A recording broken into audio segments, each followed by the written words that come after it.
ressuscité. Et il l'est vraiment. Et c'est toute la bonne nouvelle de l'Évangile. Le Christ est ressuscité. Et dans cet Évangile, pour autant, il y a une fermeture. Il y a quelque chose qui coince. D'abord, il y a une pierre qui est roulée, qui va empêcher de venir dans un tombeau. Et cette pierre, finalement, va être ouverte. Du coup, on passe d'une fermeture à une ouverture. C'est le matin très tôt, de la nuit de la mort à un jour nouveau qui s'ouvre à une lumière nouvelle. Et là aussi, il y a une ouverture profonde. Et puis on passe d'une autre fermeture à une autre ouverture. Marie, Madeleine, Marie, mère de Jacques, vont voir un cadavre. Elles se réveillent tôt le matin pour aller voir un cadavre. Et non seulement pour aller le voir, mais pour aller l'embaumer. Que voit-elle à l'intérieur du tombeau, après la première surprise de la pierre qui a roulé? L'inverse d'un cadavre, un jeune homme de blanc vêtu. Et là, il y a une nouveauté pour eux et pour elles.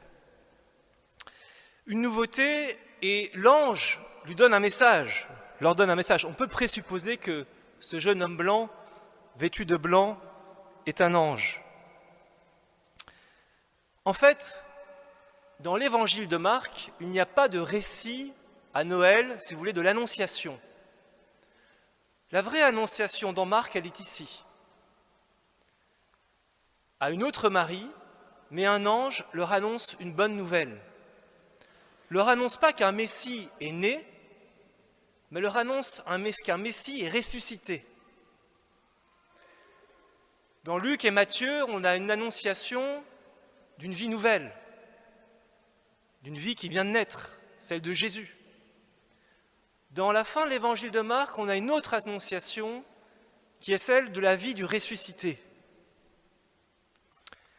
Et avec le même schéma que toute annonciation. Lorsque l'ange s'adresse à Marie, à Nazareth, et qui lui dit « N'aie pas peur, ne crains pas », et c'était le thème de la journée mondiale de la jeunesse de dimanche dernier, « Ne crains pas », eh bien ici, le jeune homme de blanc vêtu dit également aux femmes « Ne vous effrayez pas, n'ayez pas peur ». La même annonce, le même schéma. Et puis, d'aller porter justement cette annonce, les femmes elles-mêmes vont être annonciatrices d'un nouveau message. Il y a l'annonce des anges aux femmes et l'annonce des femmes aux hommes. Et pas uniquement, comme certaines mauvaises langues pourraient le dire, parce que les femmes sont bavardes, mais parce qu'elles portent un message de vie, et qu'elles portent la vie en elles-mêmes, et qu'elles sont porteuses de vie, et qu'elles transmettent la vie. Et nous héritons de cette chaîne de vie, de l'ange aux femmes, des femmes aux apôtres et à Pierre et à nous. Et oui, ce soir, on peut dire que le Christ est ressuscité et qu'il est vraiment ressuscité. Et que nous sommes héritiers de cette vie nouvelle. Nous sommes les destinataires de cette annonciation, de ce message nouveau. Et pour autant, on pourrait se demander si le Christ est vraiment ressuscité pour moi. Peut-être ai-je une douleur, peut-être ai-je une souffrance. Et je dois me dire, est-ce que finalement ce soir les catholiques ne nous imposent pas un nouveau commandement, celui d'être joyeux? Est-ce que ce soir je dois me forcer à être joyeux parce que peut-être en moi-même je n'ai pas le cœur à la joie, peut-être qu'en moi-même j'ai pas envie de faire semblant d'être joyeux, j'ai pas envie de revêtir une joie artificielle, de façade? Est-ce que je dois porter un masque? Et puis, à la limite, si ce soir je suis joyeux, d'accord, pour la résurrection, mais demain et après-demain, est-ce que cette joie de la résurrection, elle va s'éteindre peut-être comme un de ces cierges? Si je n'ai pas le cœur à la joie, comment est-ce que je fais? Eh bien, je continue, parce que le Christ est vraiment ressuscité. Et Et si tu as peur d'oublier ta joie demain, bien comme écoute l'ange, ne t'effraie pas, n'aie pas peur. Car la résurrection, ce n'est pas uniquement une émotion, ce n'est pas uniquement un sentiment, ce n'est pas uniquement du vague à l'âme, c'est autre chose. Et certes, il y a des rencontres de résurrection, on peut faire une rencontre spirituelle, une rencontre forte, où on expérimente une résurrection et on est relevé instantanément. Il y a une force qui est là. Et pour autant, toutes nos joies, toutes nos souffrances, toutes nos blessures ne trouvent pas nécessairement une résurrection immédiate. Mais il faut peut-être reprendre nos textes et les textes qu'on a lus également pendant cette veillée. Et dans le psaume 15, il y a cette très belle phrase « Tu m'apprends le chemin de la vie. Tu m'apprends le chemin de la vie. Devant ta face, débordement de joie. À ta droite, éternité de délices. » Puis également au psaume 24, « Enseigne-moi ton chemin, Seigneur. Conduis-moi par des routes sûres, malgré ceux qui me guettent. » En fait, vivre la joie de la résurrection, ça s'apprend. Il faut apprendre, d'une certaine manière, à ressusciter, apprendre à être joyeux. Moi-même, je suis du diocèse de Nice, mais j'ai vécu à Grenoble au collège et au lycée. Je fais mon collège et mon lycée ici. Et lorsque vous débarquez à Grenoble, il y a un truc que tout le monde fait, que quand vous venez d'ailleurs, vous ne savez pas faire, c'est skier. Et moi, le premier. Et c'était de mauvais moments en plus. Je devais avoir 14 ans, j'étais en 4e, j'avais une poussée de croissance, un peu gauche, vous voyez, un peu mal dans mon corps, quoi. Pas très à l'aise. Puis c'était il y a un peu plus de 20 ans, donc quand vous louez des skis, ou plutôt vous achetez des skis, il fallait qu'ils aient 10 cm au-dessus de vous. Vous voyez, donc c'était un peu des planches, quoi. Et puis moi, comme en plus je grandissais, mes parents m'ont dit « Bon, bah écoute, on va t'acheter des skis un peu plus grands, parce qu'au moins, tu pourras les utiliser longtemps. » Donc en gros, je me faisais 1m70 et je me retrouvais avec des skis de 2 mètres. Donc autant aller chez Leroy Merlin, commander 2 planches d'IPCA et puis vous mettre des fixations dessus, vous voyez. Et ce qui était horrible, c'est que j'avais 14 ans et je devais apprendre à skier et je me retrouvais un peu avec des pitchouns, là, un peu comme ceux qui sont en train de s'endormir, et qui traçaient. Moi, je traçais pas, moi. Moi, j'étais coincé dans la pente, là, vous voyez. Le type qui est en train d'essayer de réchausser, vous voyez, de remettre ses skis, puis qui n'y arrive pas, bah, c'était moi. Et non seulement c'était moi, mais en plus j'étais mal fringué, parce que forcément, on prenait ce qu'on avait, et on n'avait pas forcément la combinaison nickel. À l'époque, c'était le fluo. Maintenant, c'est plus trop le fluo. Mais c'était un peu la galère, quoi. Et moi vraiment, je galérais, quoi. Mais ça s'apprend. Le ski, ça s'apprend. Et puis, ça s'apprend, et pour apprendre, vous savez, il ne faut pas un peu... tu sais, les gens, ils ont peur de se laisser glisser par la pente. En fait, il faut se laisser un peu absorber par la pente. Il ne faut pas lutter contre la pente, il faut glisser. On glisse. Et c'est normal. Et si je m'étais arrêté jusqu'au milieu de la pente, bah, j'aurais jamais skié. Il fallait que je me relève, que je rechausse, que j'aille chercher le ski en bas, je remette la combinaison fluo, retrouver le gant, et puis je redescendais. Et puis on y arrive. On y arrive. Et en fait, oui, ressusciter, prendre un chemin nouveau, c'est une activité. C'est-à-dire, au mieux de dire lundi tu fais quoi, au mieux de dire bah, j'ai rugby, j'ai Krav Maga, ou je sais pas, j'ai piscine ou poney, bah moi j'ai résurrection.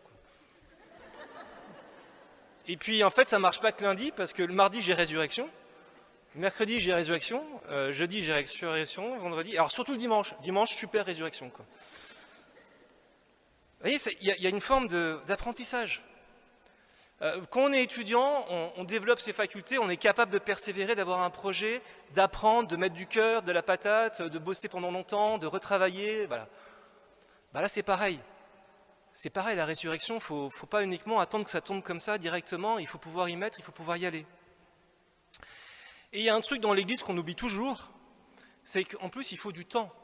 On n'apprend pas du jour au lendemain. Et la plus belle chose dans notre temps liturgique, c'est le temps le plus long, c'est le temps de Pâques. Il dure 50 jours. Et moi, je suis toujours effaré, et j'étais aussi aumônier d'étudiants à Nice, machin, et moi-même, j'ai participé au truc. Alors, ils vont me tuer un peu, là, si je balançais ça, ils vont me tuer, parce que je leur rajoutais du boulot, quoi. Et en fait, le temps pascal, des 50 jours, c'est là où généralement on ne fait pas grand-chose. Alors Noël, on le prépare, Carême, on fait plein de trucs, on jeûne, on fait des fraternités, on fait des choses.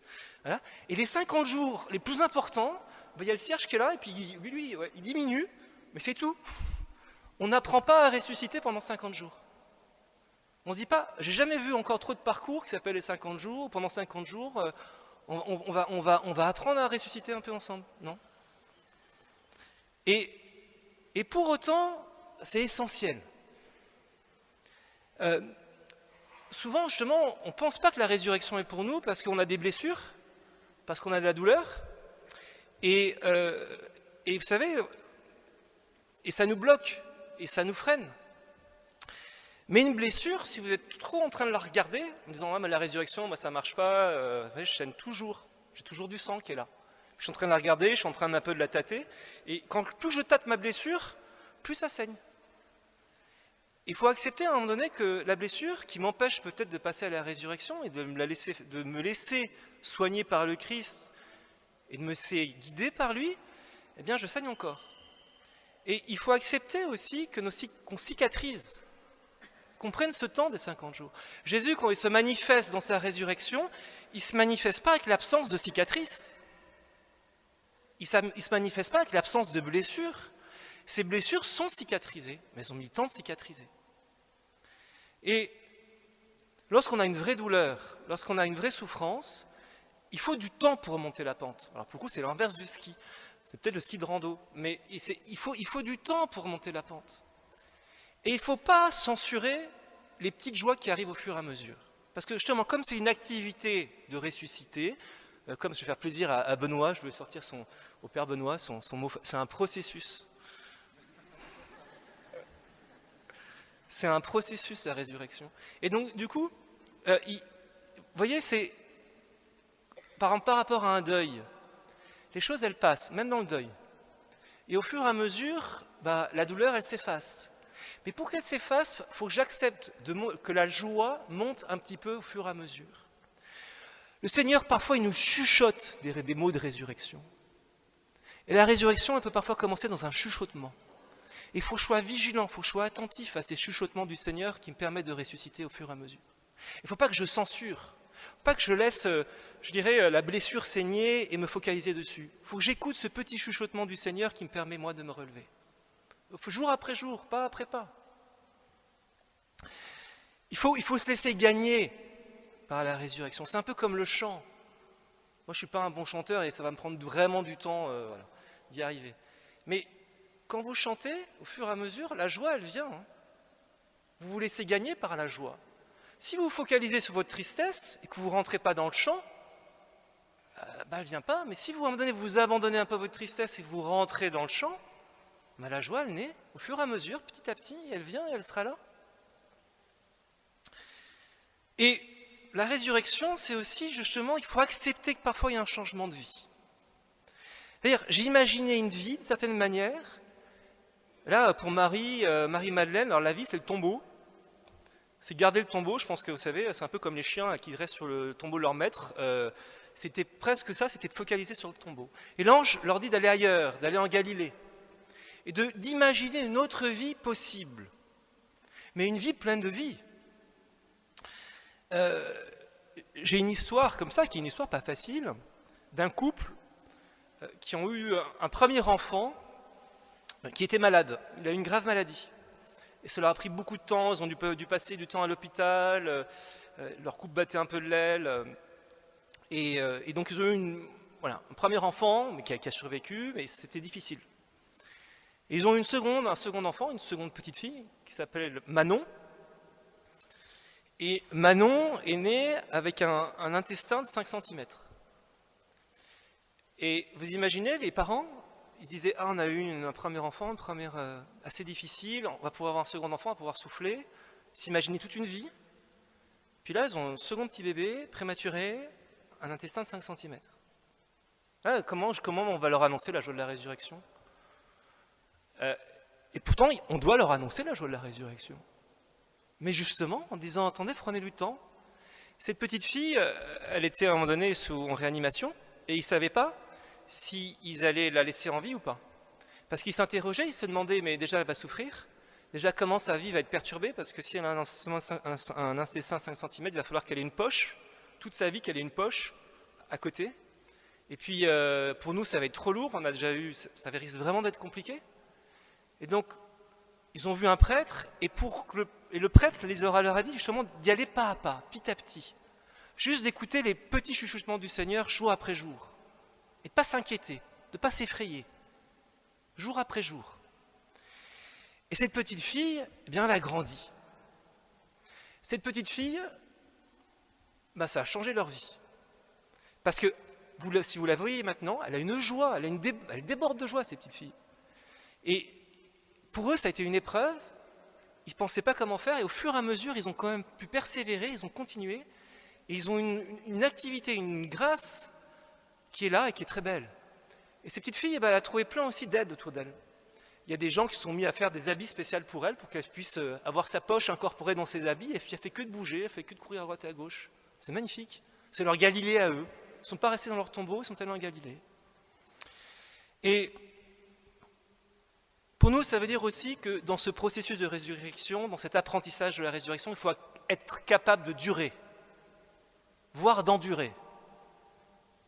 Et il y a un proverbe qui provient de la terre. Vous savez, il y a des différentes formes de sagesse. Il y a la sagesse des livres, la sagesse des mystiques, puis il y a la sagesse de la terre. Sagesse paysanne, vous voyez, qui dit beaucoup de choses. Donc il y a un proverbe, nous dans le sud, qu'ils ont, là-haut dans la montagne aussi, comme chez vous, et qui disent, il faut que je le retrouve, c'est pas en tirant sur les tiges qu'on fait pousser les poireaux. Alors pour les filles, vous pouvez transposer, c'est pas en tirant sur les tiges qu'on fait pousser les roses. C'est-à-dire qu'il y a un rythme naturel de la croissance et de la vie qu'on ne peut pas forcer. Et qu'il faut accepter que la vie a sa propre logique et son propre développement et sa propre croissance. Et j'aurais beau, vous voyez, les poireaux, alors je ne sais pas s'il y en a, ils ont déjà vu les poireaux un peu dans la terre, maintenant on ne les voit plus sur les marchés, on a perdu un peu le contact avec la terre, ça dépasse juste de terre, il y a un peu comme une herbe, c'est comme si j'essayais de tirer pour que ça pousse. Non, ça ne marche pas, ça va être une poussée, ça ne va pas être de tirer. Et ça veut dire qu'il faut accepter justement qu'il y ait cette maturation, qu'il y ait cette croissance qui se fasse au fur et à mesure. Donc pour ceux qui pensent ne pas pouvoir être joyeux ce soir, qui pensent ne pas pouvoir revêtir cette joie, vous aussi soyez patients, vous aussi écoutez les chuchotements du Seigneur, vous aussi relevez-vous, continuez, entrez dans ce processus de résurrection pas à pas, et dites-vous bien que le Christ est vraiment ressuscité, dites-vous bien que le Christ est ressuscité, et qu'il est pendant les 50 jours prochains. Cultivez cette joie de la résurrection, faites-en l'apprentissage, et aidez ceux qui sont peut-être dans la difficulté, également les autres, à profiter de la joie de la résurrection.